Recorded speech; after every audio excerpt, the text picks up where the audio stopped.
Ration വിതരണ രംഗം നേരിട്ടുകൊണ്ടിരിക്കുന്ന ദുരവസ്ഥയ്ക്ക് പരിഹാരം കാണണമെന്ന് all Kerala retail ration dealers association. AAY വിഭാഗത്തിന് മാസത്തിൽ 35 കിലോഗ്രാം ഭക്ഷ്യധാന്യങ്ങൾ ഒരു കുടുംബത്തിന് നൽകിയിരുന്നതാണ്. അതിപ്പോൾ ഒരാൾക്ക് ഒരു മാസം 7 കിലോ എന്നാക്കി കുറച്ചിട്ടുണ്ട്. ഒരാൾക്ക് മാസത്തിൽ 10 കിലോയെങ്കിലും ഭക്ഷ്യധാന്യം നൽകണമെന്ന് അസോസിയേഷൻ സംസ്ഥാന ഭാരവാഹികൾ പാലക്കാട് നടത്തിയ വാർത്താ സമ്മേളനത്തിൽ ആവശ്യപ്പെട്ടു. 96 ലക്ഷം റേഷൻ കാർഡുകളാണ് ഇന്ന് കേരളത്തിലുള്ളത്. ഈ ഭക്ഷ്യസുരക്ഷാ നിയമം നടപ്പാക്കുമ്പോൾ യഥാർത്ഥത്തിൽ 72 ലക്ഷം കാർഡുകൾ മാത്രമാണ് കേരളത്തിലുണ്ടായിരുന്നത്. ഇപ്പോൾ 96 ലക്ഷം കാർഡുകൾ ഉണ്ടായി. എന്നാൽ ആ കാർഡുകളുടെ എണ്ണത്തിലുണ്ടായ വർധനമനുസരിച്ച് അരിയുടെ വിഹിതത്തിൽ വർധനമുണ്ടായിട്ടില്ല. 2013 നിശ്ചയിച്ച ആ വിഹിതം മാത്രമാണ് ഇപ്പോഴും നമുക്ക് ലഭിച്ചുകൊണ്ടിരിക്കുന്നത്.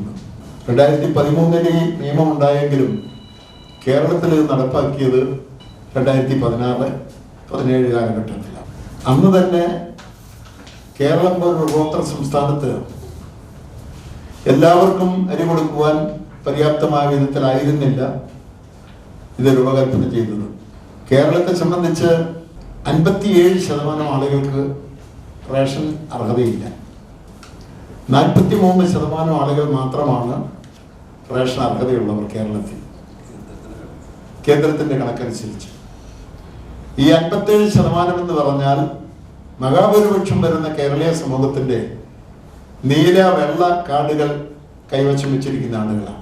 അങ്ങനെയുള്ള ആളുകൾക്ക് റേഷൻ അർഹതയില്ല എന്നാണ് കേന്ദ്രത്തിന്റെ കാഴ്ചപ്പാട്.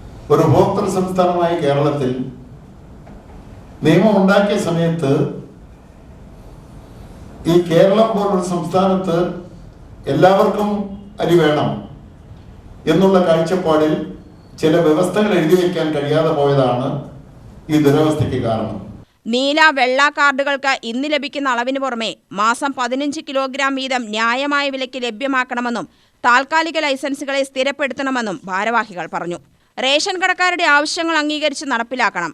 ഇതിനായി നിയോഗിക്കപ്പെട്ട കമ്മീഷൻ സമർപ്പിച്ച റിപ്പോർട്ട് മുൻ സർക്കാർ അംഗീകരിച്ചതാണെങ്കിലും ശുപാർശകൾ നടപ്പിലാക്കിയിട്ടില്ല. ഇത് നടപ്പിൽ വരുത്തണമെന്നും നേതാക്കൾ വാർത്താ സമ്മേളനത്തിൽ ആവശ്യപ്പെട്ടു. സംസ്ഥാന president advocate Johnny Nellore, general secretary T Muhammad Ali, secretary K Abdul Sathar, A Krishnan, H Rafi എന്നിവർ വാർത്താ സമ്മേളനത്തിൽ പങ്കെടുത്തു. UTV news, Palakkad.